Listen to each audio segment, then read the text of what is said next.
Thanks for coming. I really appreciate it. Well, thanks first of all to the SCRs who actually have to deal with the fallout of this speech. And Young America's Foundation, thanks to Fred R. Allen always for sponsoring these lectures. Today's speech was supposed to be titled, "No leftist idiots don't get to raise my kids." And judging by the behavior of the leftists outside and the run-up to this particular event, I think it's pretty obvious why. Their own parents did a terrible job of raising them.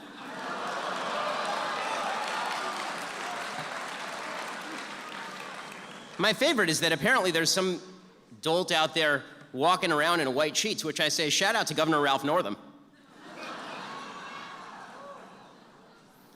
I really appreciate the level of generosity and open-spiritedness of the dorm community here at Stanford. Apparently, the folks at the SCRs put up some posters for this lecture.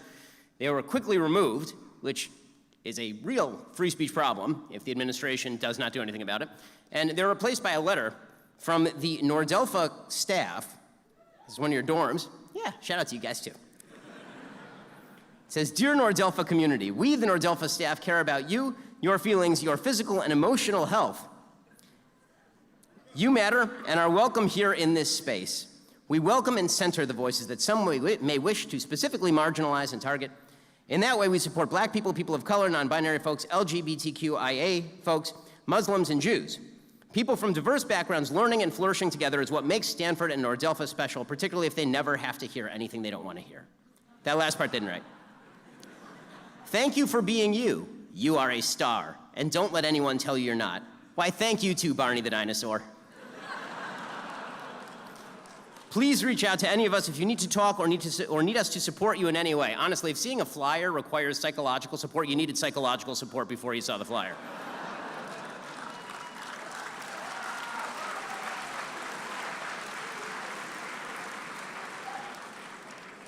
Now, as I say, this lecture was going to be about the left's attempts to rewrite American history, gender politics, basic morality, their ongoing attempts to seize the cultural and governmental heights of power in order to control how Americans raise their kids. And we'll hit some of those themes tonight. I'm sure that it'll come up during the Q&A. And just a quick preview, the left does, in fact, attempt to twist American history, turn it into an unalloyed story of American evil, try to divide us from each other by claiming that we are not part of the same American family, try to suggest that American history is not about the constant attempt to perfect the fulfillment of eternal American principles that are embodied in the Declaration of Independence and the Constitution of the United States, but is instead a power hierarchy of dominance and cruelty. The left does indeed attempt to do that. The left does indeed attempt to shove its perverse view of gender politics down the throat of parents all over the country, and that will continue and get worse. They continue to maintain idiotically that men can be women and women can be men, which is obviously untrue. They even maintain that small children should be able to decide whether, in fact, they are members of the opposite gender. I have a 3-year-old son. Okay, that is the stupidest thing I have ever heard in my entire life. My 3-year-old son is not capable of deciding what he eats in the morning. He is not capable of deciding what he wears. But 4 days ago, he was very angry, and so he decided to lie face down in a parking lot. If I had let him do that, identify as a human pancake, he would be dead right now. It is my job as a parent to ensure that I teach my children about the realities of life, the realities of biology, that I set standards for my kids, because that's what being an adult is about. Okay.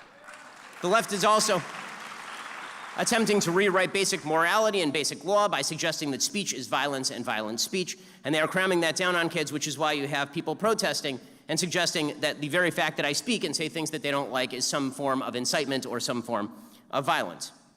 So we'll talk about some of that tonight, but late-breaking events have made it so that I have switched the topic of this speech. I've decided to talk about something else, and you're all just going to have to deal with it because I have the microphone. Tonight, I'm going to talk about the dangerous game that's being played by two particular nasty groups who feed off one another. I'm speaking about the radical left and the alt-right. Now, I discuss the radical left on campus all the time. That's because campuses are dominated by the censorious and nasty radical left. On the other hand, I actually did question whether I wanted to talk about the alt-right tonight. One reason is because what the alt-right wants more than anything else in the world is attention. They rant, or they cry, or they even sing their white supremacist anti-Semitic moon landing conspiracism into their webcams for hours at a time while insisting they don't care about attention. But of course, that's exactly what they care about the very, very most. which is why they've been distributing calendars of conservative events and encouraging trolls to show up to ask pre-written questions designed to elicit lols from like-minded idiots who populate 8chan and Gab. The other reason is because there is a great deal of factionalism on the alt-right, so the very term alt-right is controversial among some of its adherents. Some of them call themselves the New Right and swear they despise the founders of the alt-right. Some call themselves America First, trying to hijack President Trump's slogan to give themselves the patina of credibility. More on that in a second. Some name their movements after mammals, some after amphibians. It gets confusing. It's meant to be. You see, keeping people confused is actually one of their chief tactics because it gives them room to ridicule anybody who doesn't understand all of their esoteric labels and jokes and beliefs. So why talk about the alt-right at all? The answer is simple. The radical left and the alt-right desperately need each other.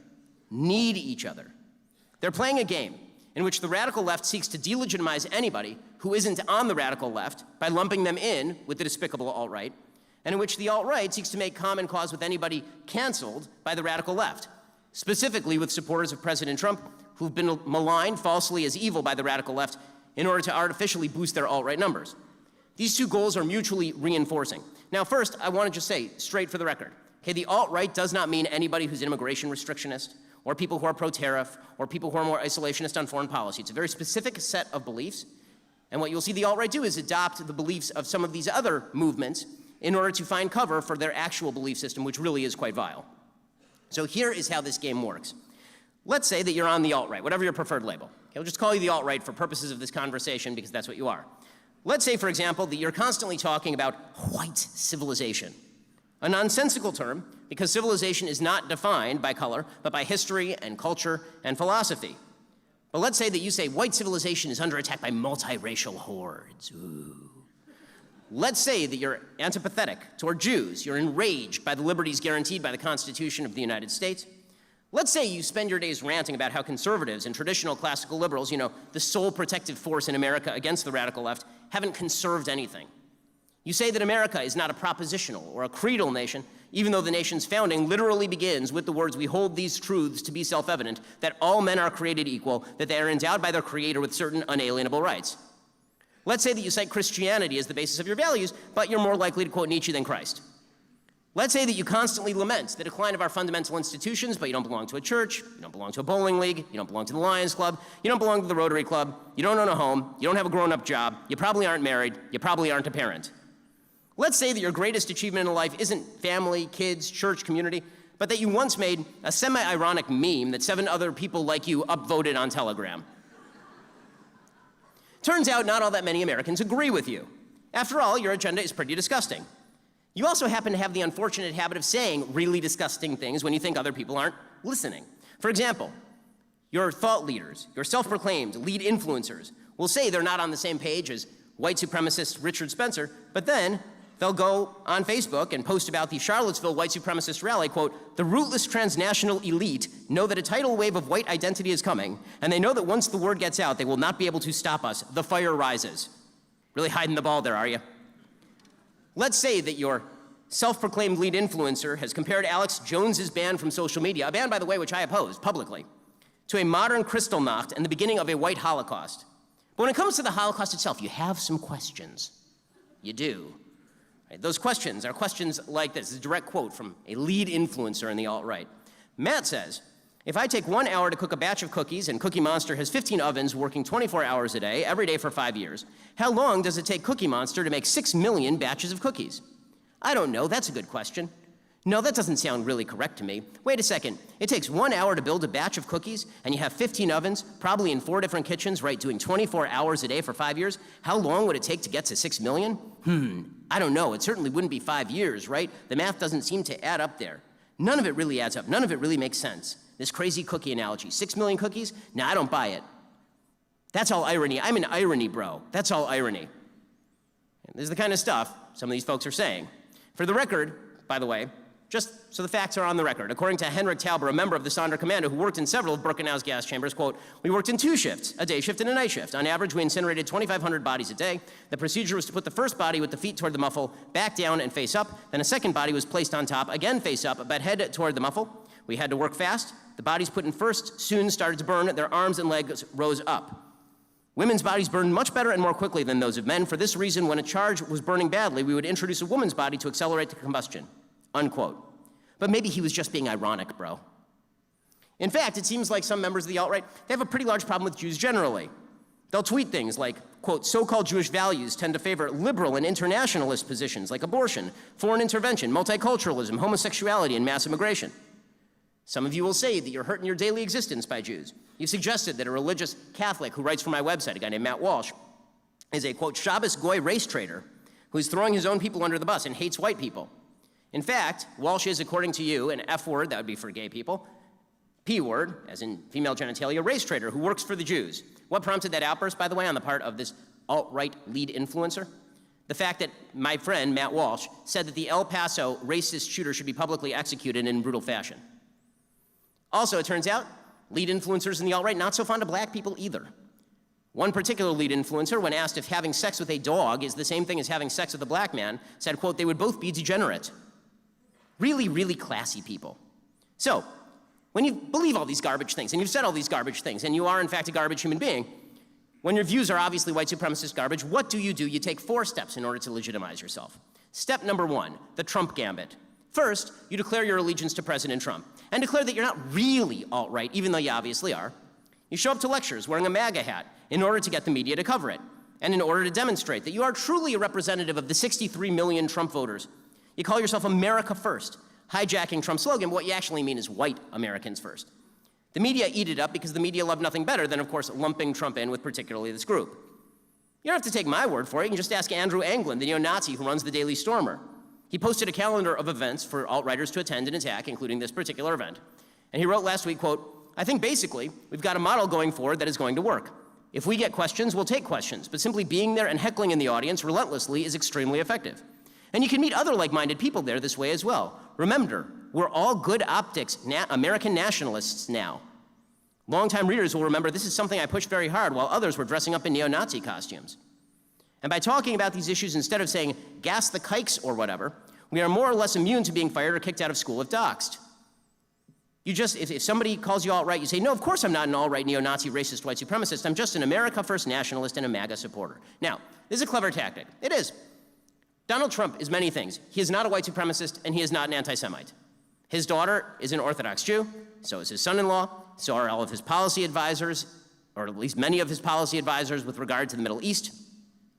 Donald Trump moved the American embassy to Jerusalem in a bold move of solidarity with the people of Israel. He has a roundabout named for him in Jerusalem. Trump Heights, Ramat Trump, is named for him in the Golan Heights. Donald Trump has nothing to do with these so-called self-proclaimed America First asshats. In fact, he's very close to one of the people they attack the most, Charlie Kirk. Right? Donald Trump regularly invites Charlie to official meetings in the Oval Office. But, you know, these people bought some MAGA hats, so the left will spread their lie, and they know it, which is why, again, they're encouraging people to wear MAGA hats to events. So be on the lookout. That doesn't mean everyone with a MAGA hat is an alt-righter, obviously. What I'm saying is that the vast majority of people who wear MAGA hats are not alt-righters. I'm saying the alt-right is looking to disguise themselves specifically for purposes of publicity. Okay, step 2, then you declare yourself the true conservatives, the true heirs to conservatism. Right? Not a bunch of masturbating losers who live in your mother's basement. No, you're the true heirs of conservatism. The way you do this is that you simply lie about mainstream conservatives. You suggest that mainstream conservatives are insufficiently committed to social conservatism. So, one of the things that all these people have been planning to do the last several weeks is they show up in the Q&A lines and they ask the same 9 questions. So I'm just going to knock down these questions right now, and then we can actually have a real Q&A with real questions. Saves us time on the other end. So they've been showing up to events and asking people like my friend Dan Crenshaw, Republican of Texas and former Navy SEAL.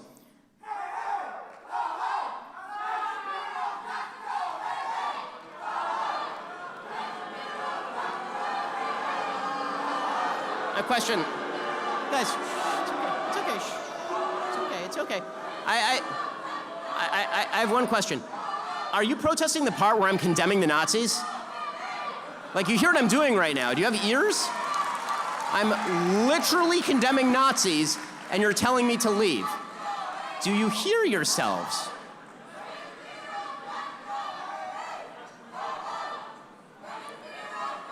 Nah.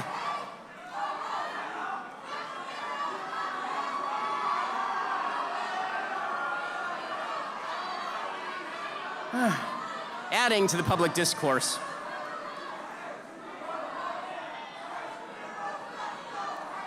Switch it up. We heard this one. Keep going. Different one. Come on. Anytime. Switch it up.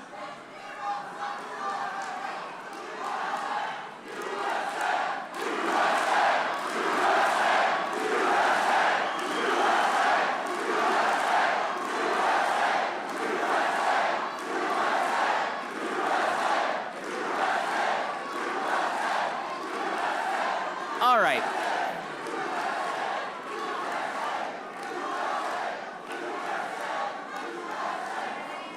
Okay. Okay. You know what? Okay. Good news. I have a microphone and speakers. And, you know, it turns out that in my daily life, I deal with 2 screaming children under the age of 6 every single day. So, dealing with 7 screaming protesters who are significantly less smart than my 5-year-old and my 3-year-old is really not that much of a challenge. Alrighty, so. Goodbye. In the words of President Trump, bye-bye.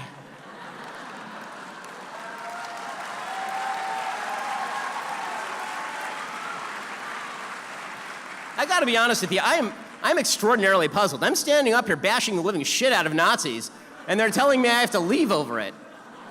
What's a guy gotta do?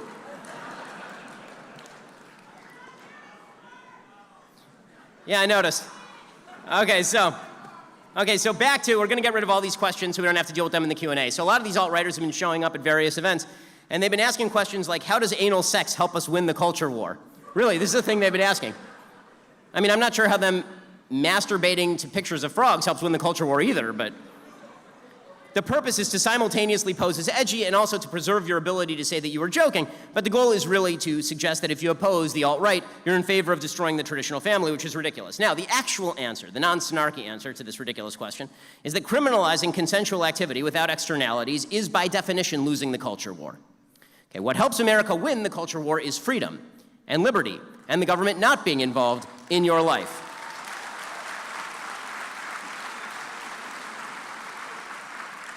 And if you, like me, believe that certain personal activity is a sin, you know how you win that culture war? By having people join your church, by engaging with your community, by teaching your children your values. That's the way you win a culture war. In fact, I'm bewildered by it. There's great irony in watching alt-writers claim they should use the commanding heights of government to cram down their viewpoints on others, while complaining that the left uses the commanding heights of government to cram down their viewpoints on others. You can't really whine about using the government to shut down your viewpoint when you plan on using the government to shut down everybody else's viewpoint. But many folks on the alt-right are busy playing true believers by suggesting that social conservatives like me, people who wrote entire books on the evils of pornography in American society, or people like David French, who spend their days fighting for religious freedom in court, are standing ardently in favor of drag queen story hour at the local library. Okay, newsflash. I think drag queen story hours border on child abuse. I think parents who expose young children to sexualized cross-dressing adults are doing something wrong and bad. I also think that in governmental terms, if you allow the library to decide which speech to ban, it's much more likely to ban the Bible than drag queen story hour. I'm for limited government because I do not trust the government to decide what kind of speech it wants to ban.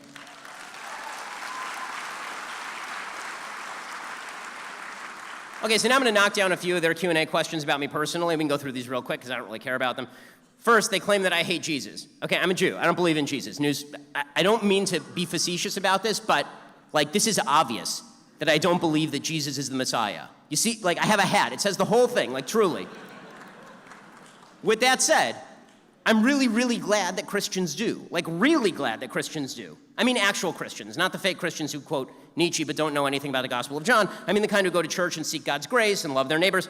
I'm very, very happy that America is largely a Christian nation. I wish it were more so. I think American-style Christianity is one of the best things to ever happen to civilization, ever.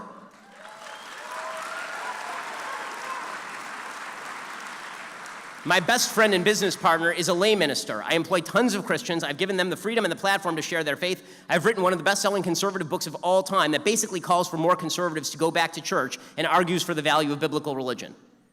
Okay, a couple more of these. They say that I want America to fight wars for Israel. Nope, nope. First of all, Israel can take care of herself.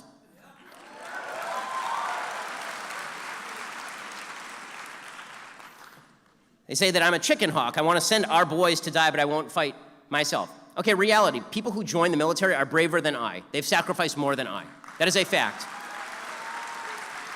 Also a fact. No one in America sends people to die. People volunteer for our military. The draft has not been in effect for several decades. The people who join our military, they're not victims, and nothing annoys them more than being treated as victims by people who use them as political pawns. They don't need protection from me. I, like every other American, I have opinions on how to use the American military because we have civilian control of the military here in the United States, which is a very, very good thing.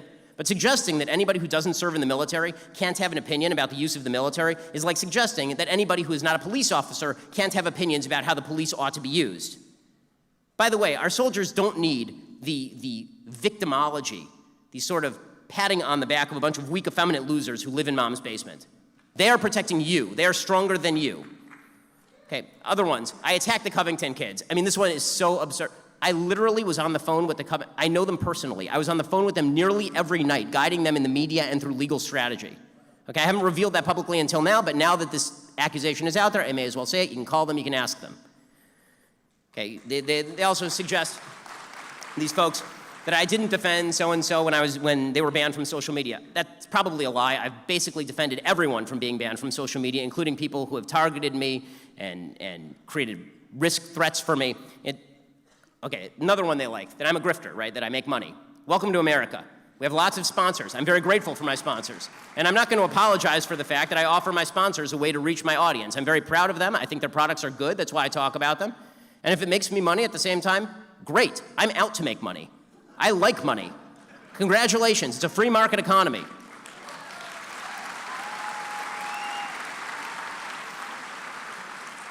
Okay, now to a few of their more policy-based claims.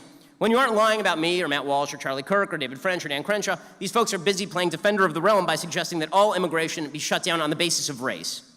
Not on the basis of economics, on the basis of race. Let's be clear, every country has the right and duty to defend its borders. I was for a Trump wall before Trump was for a Trump wall.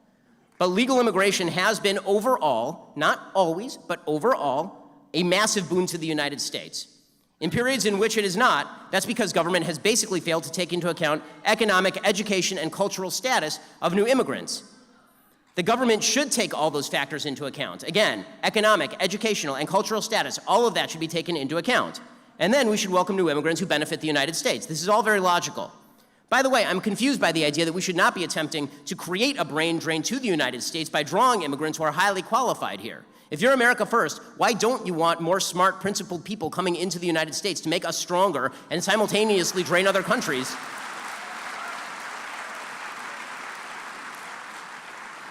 Then you get the questions about Israel and suggesting that if you're pro-Israel, this means prioritizing America over Israel. That's absolute nonsense. If America had a policy that was not good for Israel but was good for America, I would back it. They talk about the USS Liberty incident. There have been multiple studies, US Navy, Joint Chiefs of Staff, CIA, House, Senate, NSA. Most of the reports, according to historian Richard Brownell, do not assign culpability for the incident. They focus on communications failures. I have to say I'm a little bit bewildered why you're so obsessed with an incident that is now 52 years old. If you have theories that are better than those of the American government, they've got operators standing by, feel free to dial them and tell them about your 5-decade-old theories about a military incident from the 1967 Six-Day War. It's of direct and vital interest now in 2019. Okay, speaking of Europe, they tend to say that they like white European ideals, not Western ideals. Western ideals would be a thing, right? Because you can read about Western ideals in books. White European ideals. I'm wondering exactly what they're talking about. They're not talking about Christian ideals. You can read about those in books too, right? Or Judeo-Christian ideals, which I talk about, right? Instead, they talk about white European ideals. I'm confused what are white ideals? What do white ideals look like? Do white ideals look like, you know, like the professors at this university who are overwhelmingly white and overwhelmingly socialist? What do white ideals look like? How about European ideals, like the socialists over in various parts of Europe? Are you really happy with how Germany's being governed right now, are you? Like, what do European ideals look like to you? Do the white communists at Berkeley have these white European ideals? Race does not have ideals. It's just a melanin level. Okay, it's just a skin color or a place of origin. If you think it does, you are absolutely indistinguishable. You are identical to the identity politics left, to the intersectional left. And spoiler alert, the alt-right is. And then the alt-righters talk about how white people are superior to others, but their own idiocy and bigotry demonstrates that isn't true. They talk about the demographic shift in the country is ruinous. They point to the fact that non-white folk tend to vote Democrat, but this ignores that voting is malleable. The fact is that a huge percentage of California Hispanics vote for Democrats. 80% of Florida Hispanics currently favor Florida Governor Ron DeSantis. Okay, Hispanics don't vote universally one way because race is not the basis for voting. Ethnicity is not the basis for voting. Culture may be the basis for voting, but ethnicity is not, race is not. Again, that is an uncontrollable factor. Culture is a different thing. That affects how people think. But none of this is about reality. Okay, so we have step one, and that is you masquerade as a MAGA-nick. And then we have step two, and that is you claim that you're the true believer. And then we have step three, which is to troll, right? You just show up at places like this, and you say dumb things, then you tell all your friends how cool you are, and you tell edgy jokes about the Holocaust and cookies, because, I mean, what could be funnier than that, obviously? I mean, that's just good stuff. And then finally, and this is the big one, you count on the left to help you out. And this is where this nefarious alliance that I've been talking about between the alt-right and the hardcore left comes in. And believe you me, the radical left will. I mean, we've seen proof of it here tonight. I'm here decrying for 40 minutes the evils of the alt-right and white supremacism, and there are people up there calling me an alt-right white supremacist. Okay, the left will literally call anybody on the right alt-right, even if we say vocally and in no uncertain terms that the alt-right is pure, unbridled, vile garbage. Even if members of the alt-right target those people on the mainstream right. Even if Donald Trump condemns the worldview. Listen, you can argue with anything mainstream conservatives say. It's a free country. We disagree with each other pretty frequently, but there's no doubt that mainstream conservatives are pretty easily distinguishable from the alt-right, but it doesn't matter, the media will lie about this anyway. So the Boston Globe will call my website, the Daily Wire, an alt-right outpost. We force them to recant. The Economist will call me the alt-right sage without the rage. We'll force them to recant. Over at Boston University, where I'm speaking next week, they're festooning posters of my face with a Hitler mustache, which makes perfect sense. Students at this university will mob people trying to put up posters for a lecture. They'll tear down banners advertising the speech and replace it with a banner reading, "Be tolerant, accept racism." I challenge you to find anything in this speech or anything else I have said that is racist. Really, I'm waiting. Operators on standby. They'll issue a flyer that literally depicts me as a cockroach on a bottle of bug spray with the label "Ben Be Gone." I do love that one, I will say. That was pretty great. I think that my favorite thing about that is that these people, they hear dog whistles everywhere, right? Donald Trump will say something and they will, oh, it's a dog whistle. I say Judeo-Christian values, and then they say, oh, that's a dog whistle. When I say Judeo-Christian values, I mean white people, which is obviously untrue. Dog whistles everywhere, just dog whistles everywhere. And then they put out a poster literally with an Orthodox Jew on a bottle of extermination spray with me as a bug. That's not a dog whistle. That's you howling at the moon. I mean, my God. And then they're like, oh, well, you know, we just didn't know. Funny, your antenna were up real high in terms of sensitivity for other groups. Weird that your antenna were just completely non-functional when it came to the Jews who don't rank on your intersectional hierarchy of victimhood. Very odd. For every other group, we have to be careful of dog whistles that don't even make sense. When it comes to the Jews, you're like, I'll put him on a bottle of Bug Be Gone, this Jew right here. Maybe I have a feeling it might be because, unfortunately for the intersectional left, Jews don't actually count as a quote-unquote minority group. Right? The only minority groups are the ones that they perceive are victimized. Jews aren't victimized enough, despite the fact that on a per capita basis, Jews are the most victimized group in the United States by hate crimes. And it isn't particularly close, by the way. But it's not just the students at this university. The media will suggest that President Trump is in league with the alt-right. Even at this late date, they'll neglect the fact that Trump has repeatedly condemned white supremacism, that he has purged his administration of people who were remotely friendly with the alt-right, people like Steve Bannon. They'll simply overlook that Trump isn't a white supremacist. They'll declare that the MAGA hat is indeed a Nazi swastika. So, clarification for people on the left who apparently can't listen or read. If someone believes that all men are created equal, and men means like mankind, that's what the word meant when it was written in the Declaration of Independence, you idiots. If someone believes that all men are created equal, that every American should have equality before the law, in free market capitalism, in small government, in equal rights for people of all races, that person is not on the alt-right. In fact, they despise the alt-right, and the alt-right despises them. But people on the left know this, they just prefer the lie. Why? Because their goal is to delegitimize the entire right. The goal is to smear the entire right with the label alt-right, to shut the Overton window to everybody who's anywhere to the right of Hillary Clinton. That's precisely why the New York Times splashed a photo collage on their front page of me and Milton Friedman and Dave Rubin and Richard Spencer. The goal was to lump everybody together and then suggest that we are radicalizing the American population, as though Richard Spencer and I have a damn thing in common. For the first thing, I can read. Political correctness is a weapon for the left, but it's also a weapon for the alt-right. Harvard professor Steven Pinker, who the left tried to cancel for saying this, made this clear last year. He was saying that political correctness is a way for the left to shut down debate. By shutting down debate, they actually open the door to the alt-right, because they say you can't ask certain questions. Then the questions get asked, they shut it down, and people go, wait, I'll just look online for the answer, and the first answer they find might be something from an alt-right website, and they start to take it more seriously, right? This is something Steven Pinker said, so the left called him alt-right and shut him down. There's something that's the most nefarious of all when it comes to these sort of de facto playing off each other political alliance between the far left and the alt-right, and that is that they actually mirror themselves in politics and culture. They both have an identity politics view. As I say, the left's view of American politics is that Americans can be identified by group.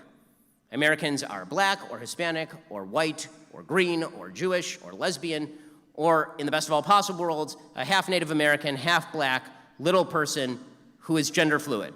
Right? If you're on the left, you don't describe people by their belief system or by what they do. You describe them by their attributes. You describe them by group attributes. And they have a whole intersectional hierarchy deciding how victimized you are based on how many of these boxes you check.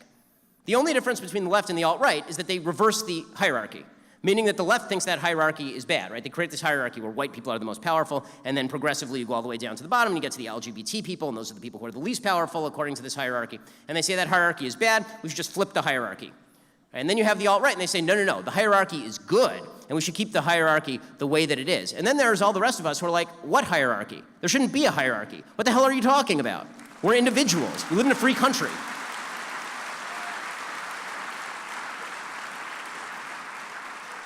All of this is terrible for the country. It's terrible for the discourse.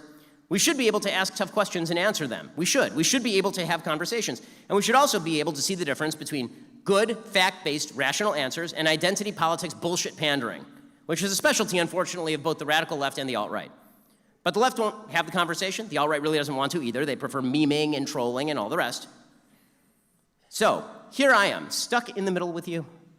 Anyone on the right or left who wants to have an actual conversation about tough issues, that isn't the bumper sticker, but is also not willing to pretend that ugly bigotry is decency, or that identity politics reflects truth, or that trollish memeing is a substitute for an actual worldview. Let's have the conversation. Thanks so much. Happy to take your questions.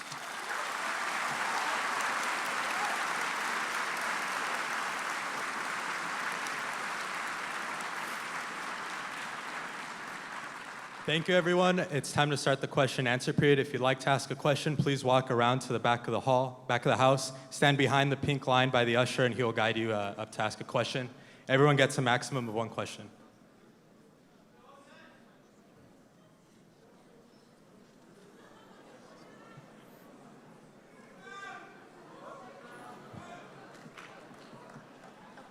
Hi. Hey, Ben. Thank you for coming here to campus. So I have a question. Many Jews don't like defining Jews as an ethnicity because it was used as a justification for the Holocaust. Right. Do you think it is dangerous to define Jews as an ethnicity? I don't think that Judaism is an ethnicity in a way that matters to me, meaning that there is such a thing as Jewish ethnicity, but I don't really care about it. Right? As an Orthodox Jew, I define Judaism as a philosophy, a culture, a religion. I don't care if your mom was Jewish. Right? Religiously speaking, I do, because it's a prereq. Like, you're born into Judaism, you are now religiously, it is incumbent upon you to be a Jew, but you can also convert into being a Jew. I have relatives who have converted into being Jewish. So the part that I care about when it comes to Judaism is not the ethnic part. There are plenty of people who I think are absolutely awful and actually anti-Semitic and are terrible people who are ethnically Jewish. The name Noam Chomsky comes to mind. Right? Like, there are plenty of Jews who I just think are ethnic Jews who I think are terrible people. Now, that doesn't mean that, you know, the conflation of the term is odd to me. That's why, you know, I've said before that I think there's such a thing as bad Jews, and people get very mad. Oh, bad Jews. How could you say bad Jews? What I mean by bad Jews is the same thing that a Christian would mean if you said somebody's a bad Christian, meaning that there's a set of values that being Jewish means, and if you violate those values, you could be bad at being Jewish, right? I mean, you could be bad at being Christian. So if you are a Jew, and for example, you believe that the state of Israel should be abolished, you believe that Judaism is a cult, you believe that Zionism is racism, you side with people who say all of these things, I think you are being a bad Jew, because I think that you are fundamentally betraying the philosophy and religion that Judaism represents. I don't think you're betraying your ethnicity. I don't care about your ethnicity. I think it's completely irrelevant.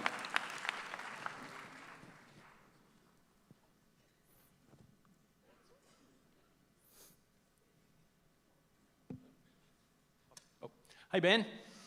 My question is about assimilation, intermarriage, and the American melting pot.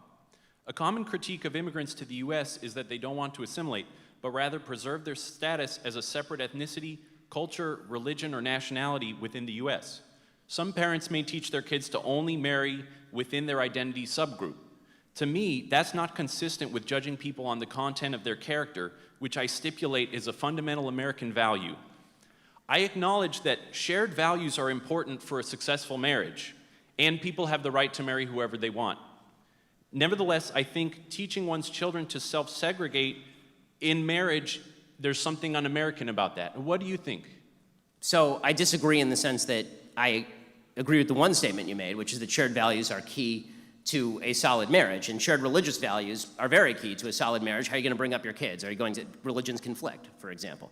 I think that the question you're really asking is about the Jewish law that suggests that you're not supposed to marry people who are not Jewish. I don't have a problem with that. Not only do I not have a problem with that, I don't have a problem with Christians saying they want to marry other Christians or Muslims saying they want to marry other Muslims. I think that there are certain overarching values in the United States that we all have to believe in, regardless of our religious values. But I think that what you agree on inside a marriage actually has to be broader and deeper than what you have to agree on to remain in the same country. There are a lot of people in this room. We all live in the same country, and I hope that we all believe in the values of the Constitution of the United States. When I married my wife, my first question was not, do you believe in the values of the Constitution of the United States? It was, what are the values that you and I want to raise our children with? What religion do we want to raise our children in? What are the things we want to teach our kids? And there has to be a lot more commonality in the four walls of my home than there do inside the country. Thank God, because I don't want Americans to be a bunch of widgets. I am fine with religious diversity in America so long as we agree on the key principles of the Constitution of the United States and the Declaration of Independence. America's a creedal country, right? That's the good stuff. But I'm not going to mandate that anybody has to marry anybody else in order to demonstrate how broad-minded they are, because even if they disagree on religion, even if they disagree, I don't think those are the only values. They are the baseline values for us to share a country. Baseline values to share a country are not the same as baseline values to share a marriage or a bed. Sounds good. Thanks.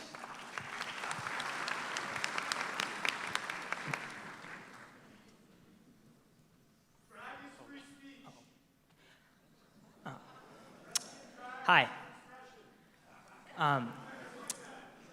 So I studied math. I love idealized systems, and so it seems to me like if you could build a nation from scratch, apart from the messiness of the real world, the idea of limited government where everyone kind of pulls themselves up by their own bootstraps is a great system. But given that for the majority of the existence of America, the government has had laws in place that selectively advantage certain parts of society. We don't live in that idealized world. To what extent do you support the government using resources to bring up people that have been disadvantaged in society, mainly the poor, so that we can get to a point where there is some sort of level starting line? Well, I mean, I think that first of all, you have to distinguish between members of the poor. I mean, treating the poor as like a universal class that doesn't have any sort of income malleability or movement is a category error, meaning that a lot of people who are poor now are not going to be poor in the future. Right, so the fact is that we have a lot of income mobility in our society.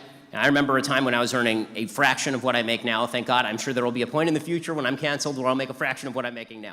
Right, people move up and down on the income scale, and I think that's fine. If the question is, do I think that the government has a role in bettering the lives of people who have suffered, I think that the government is the organ of last resort, meaning that the government signing checks typically has not truly done a great job in raising people from poverty. In fact, it has tended to create a sort of perpetual poverty if it creates dependence. And creating the proper incentive structure from an economic point of view, where you're giving somebody just enough money that they're still working and they still want to raise themselves up, but not enough money that they're going to stay home, is turned out to be actually a pretty difficult task in practice.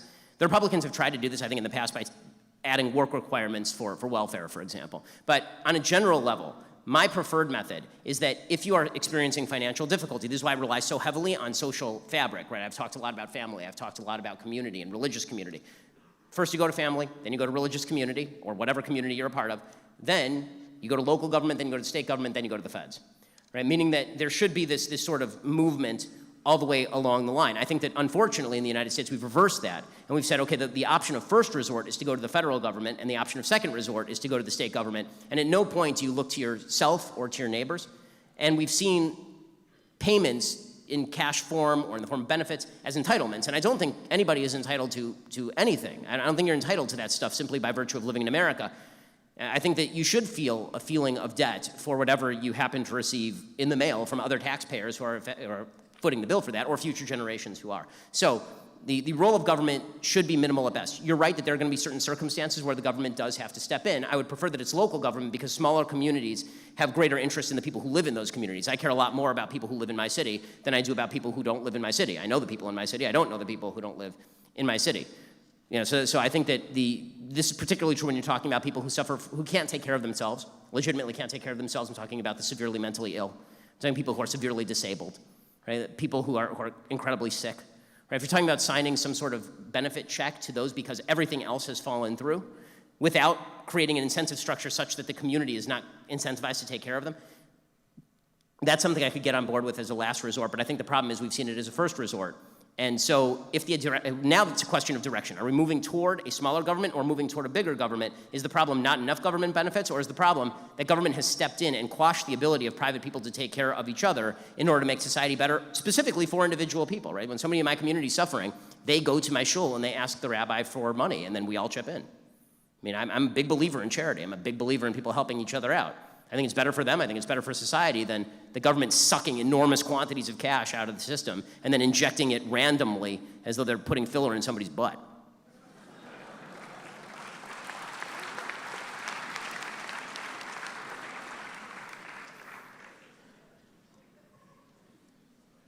Hi, thank you for the talk. I just had a question about a comment you made at the beginning about transitioning from male to female or otherwise. Yes. You've talked a lot tonight about how important it is to let people believe what they want to believe and how the government and us have no say telling people what they should think or what they should be able to say. I just wanted to ask, what's the harm, you know, if somebody's going to be a happier person because they say that they're a man or a woman, like what's the harm in just letting them do it? I'm not in favor of government banning people who are adults. Children I'm in favor of banning because now you're talking about somebody who's not capable of consent. Right? All of our laws are based on the ability of people to consent. If you're a child, you can't consent.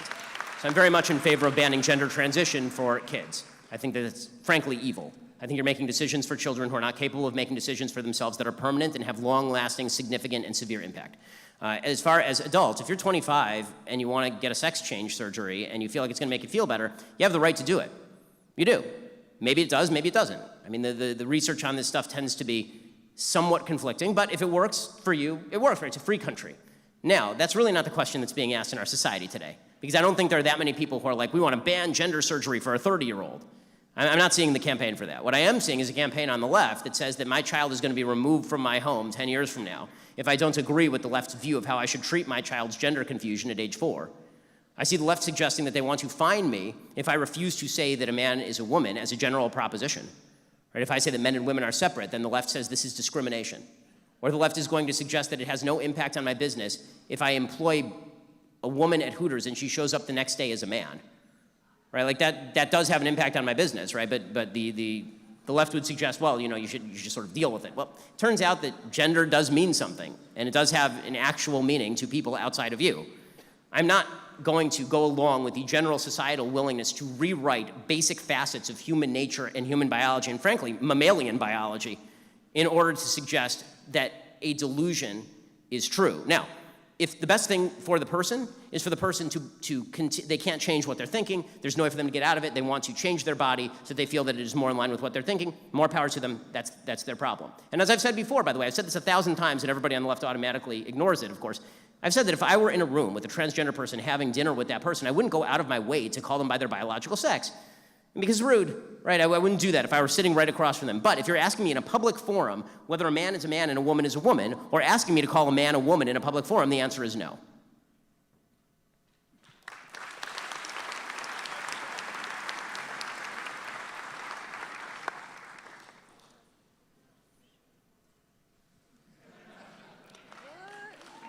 Hi. Good evening, Mr. Shapiro. Thanks for speaking today. I've noticed on the Daily Wire website there is no readily accessible public editorialized policy. My question is for you is, on what do you base your journalistic ethical standards for your publication? I mean, it's sort of a vague question. I mean, can you be more specific in what it is you object to about the site so I can defend it? Because, I mean, the general proposition is that we are an opinion conservative site. We do I believe that like every other news institution, we try to cover the truth. We sometimes make mistakes. If we do make mistakes, we retract it. And what exactly is it that you're asking? Right, so my question is, like, for example, for every other mainstream media news outlet, there are ethical standards set by, for example, the Society of Professional Journalists, AP News, Reuters, which define how you should cover certain things, how you should retract certain articles, and I couldn't even find on your website like a specific link to previous news articles that you had retracted in the past. I mean, in terms of what we've like full-on retractions in the past, that'd probably only be a couple of articles that have turned out not to be true, and so we've run retractions. You could probably search in the bar. Honestly, I don't know. We've run thousands and thousands of articles. We run hundreds every week. As far as corrections, we issue corrections all the time, just like every other news outlet. I've never felt the need to issue a giant editorial policy, also because I don't think journalistic institutions actually keep up with their own journalistic policies half the time. So, but the bottom line is, here's the bottom line. Regardless of what the policy is, the proof is in the pudding. Either you like the site or you don't. Either you believe the site or you don't. Either you think we're lying or you don't. I don't think that articulating a policy, a 5-page policy that you're, first of all, I'm glad that you're the person who reads the policies. Because really, like, they write these policies and lawyers spend lots of time figuring them out and no one has ever read them. So congratulations to you. You are the person who read the policies and really, like, good for you. But I think that in the end, people believe news outlets based on what they find to be credible and not based on the articulated policy of the news organization. I find the New York Times to be credible sometimes and not credible sometimes, and their editorial policy has nothing to do with it, really. Yeah, it's fine, but one more, yeah. So do you have any objective ethical standard, or is it purely based off of your subjective reasoning and opinion? Well, I think that whenever it comes to interpretation of news, there's a certain subjectivity level. I reject outright the idea that news outlets are purely objective. I don't think the New York Times is objective. I don't think we're objective. I don't think CNN is objective. I think that the best way for people to read news is to read our site and then read Huffington Post, and whatever we have in common is the common basis of fact, and whatever we don't have in common is opinion.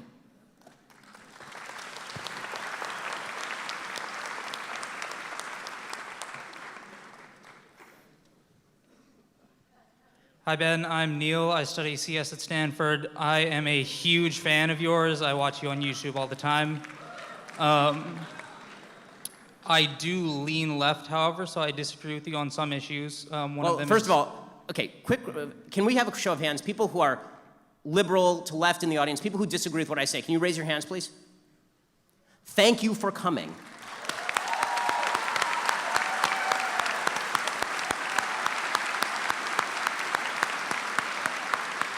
Like, really, it makes the country better that you come to this, and we should go to your lectures, too. It's good. I mean, we do. They're called the professors. So my question is about abortion. That's the issue that I disagree on. You make a very good argument, and I'm going to run with this notion that life starts at conception. Okay. In Freakonomics, Stephen Levitt and Stephen Dubner, they talk about how the people who get abortions are the people who need abortions because they can't afford to raise a child, and children who grow up in households that don't have the resources to raise them disproportionately become violent criminals and end up murdering people. So my question is, why do you prefer the life of the unborn fetus over the lives of existing individuals? Okay, so a couple of answers on this. First, I think there are serious challenges to the Levitt thesis that the crime rate, so the basic thesis of Stephen Levitt in Freakonomics is that the crime rate drop is associated with the advent of Roe versus Wade. That Roe versus Wade happened, millions of babies got aborted, and then those babies that were aborted couldn't commit crimes, and so the crime rate dropped. The problem is the timeline doesn't actually match up. The crime rates didn't begin to drop until 1994. Roe versus Wade happens in 1973. The vast majority of violent crime, or at least a huge plurality of violent crime, is happening for kids who are actually born, but who are actually who are actually between the ages of 15 and like 23. So what you would have expected is that there would have been a massive crime rate drop in the late 80s, mid to late 80s, not a crime rate drop in 1994. The reason you got a crime rate drop in 1994 was additional resources provided by the federal government and the states to policing. So putting aside the statistical argument, now to the moral argument. So the moral argument is that is being made by you, and I don't want to mischaracterize it, is that the probability that, or possibility that somebody's going to grow up to be a killer means that they are putting some quotient of life at risk. The problem is that you cannot kill somebody based on a probability. You wouldn't do this in any form of life, right? We can't have a Tom Cruise Minority Report approach to children or to criminals in real life, right? There's a big room. I'm sure somebody at this point in this room will commit a crime. That crime may be serious.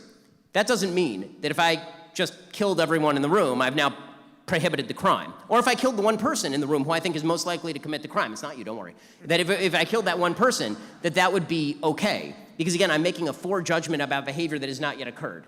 So it is true that a lot of people who have abortions are poor. It is true that a lot of people who have abortions may not have great resources to raise the child. The solution to that is not to kill the child in order to prevent possible future crime. The solution is that people should be having babies more responsibly, and that local communities, particularly religious communities, should step in and help out when single moms need help. And by the way, that does happen a lot, right? And that's something that should be happening in increasing numbers. It's also why the government should stop incentivizing single motherhood by cutting checks and playing dad. Yeah.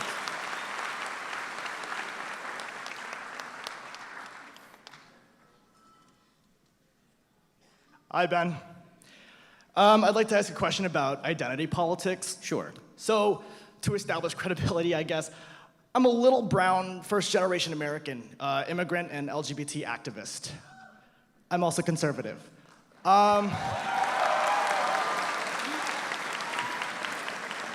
Sorry to the person who gave the shout out before, that there's more to the description, it turns out.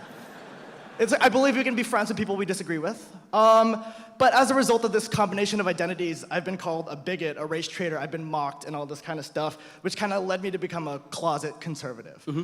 So my question to you is, what advice do you have for closet conservatives to survive in a climate or an environment like a college campus like this so that I can get A's in my classes, but also voice my opinion on essays? Okay, so I have a thriving...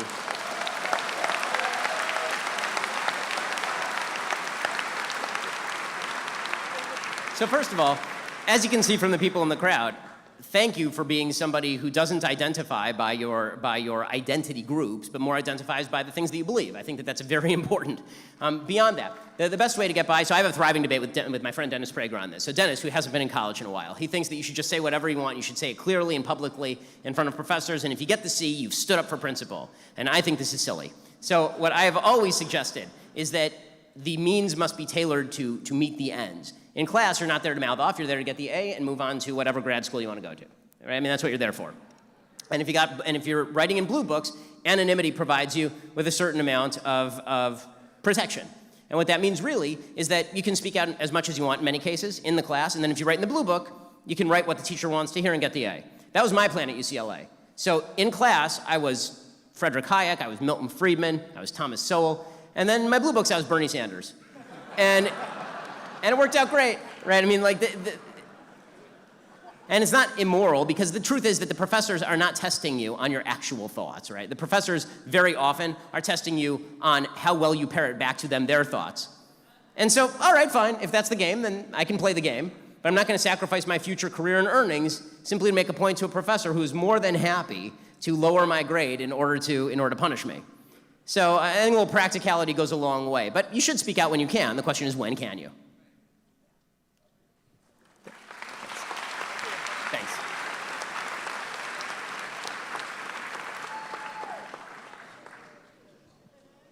Yo, huge fan. I used to be those guys outside in the signs, and I used to be huddled in my room in Oakland watching you on YouTube. So watching these guys get destroyed.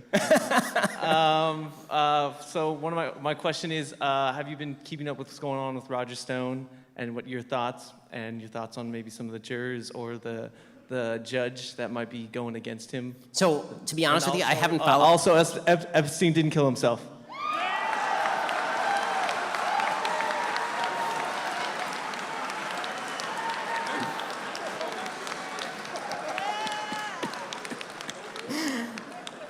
Okay, I'll admit that's never going to stop being funny. Unfortunately, I don't have a good answer on this. I haven't been watching the Stone stuff too closely because, honestly, my focus has been on impeachment gate 2019, all that kind of stuff. So I've been really watching that pretty closely. I wish I had a better answer on Stone. If you have another question you want to ask it, go for it, because that answer on Stone's not good. Oh, actually, yeah, there was a guy outside, Felix, he's a really nice guy, talking about healthcare is a right for everyone. And he brought up some stuff I'd never even heard of, like France, Japan, and Singapore have a two-tier system for healthcare. Yes. He believes healthcare is a right, a human right for everyone. And he brought up that, you know, if you had enough money, you could pay for it, or there's a government one. And these are just ideas that I never heard before, and maybe what are your thoughts on how you would refute that? So there are a couple of basic questions. The framework I like to use when I'm talking about healthcare and thinking about healthcare is that healthcare, you can have three attributes of healthcare: affordability, quality, universality. Right? It can be cheap, it can be good, and it can be for everyone. But you can only have two of those things. You can't have all three. There is no program that is cheap and good and for everyone. It just does not work that way. Right? If it's cheap and it's universal, then you're going to end up with rationing, which is sort of what you have in Canada and the UK. If you have universal and good, it ends up being pretty expensive. And that's kind of what you have in the United States, sort of, because the truth is that there is basically universal healthcare in the sense that if you go to the hospital, they can't turn you away, but it's very expensive in the United States. Now, it's also on demand. You can get, like, we are the truth is the world has a two-tier healthcare system. It goes like this. You live in a socialized country, and then if you have money, you come here for your surgeries. Right? But the question is what kind of health system you would like to create. The health system that I would prefer is one that is cheap and good, but not completely universal. And then the gaps are filled by charity hospitals, the gaps are filled by local government. The reason for that is because the vast majority of medical innovation happens in the United States. It's very easy for everybody to live off the legacy of the fact that all of the best drugs are created here, all the best surgeries are invented here, that all of the stuff that the rest of, it's basically like the American economy, right? The American economy goes south, everybody is toast. Well, if the American medical innovation system goes south, everybody is toast. There are no new medicines that are being created. So a free market system incentivizes the creation of new, better surgeries. It incentivizes more doctors. There are doctor shortages in a lot of these places. Singapore is we can get into the vagaries of all of these systems. They're all very, very different. But what I would suggest is that America needs to move in a more free market direction, because more free market means lower prices generally and more innovation. It doesn't achieve universality for people, for example, who have pre-existing conditions on insurance. That's where you need charity to come in, and again, as a last resort, maybe local government.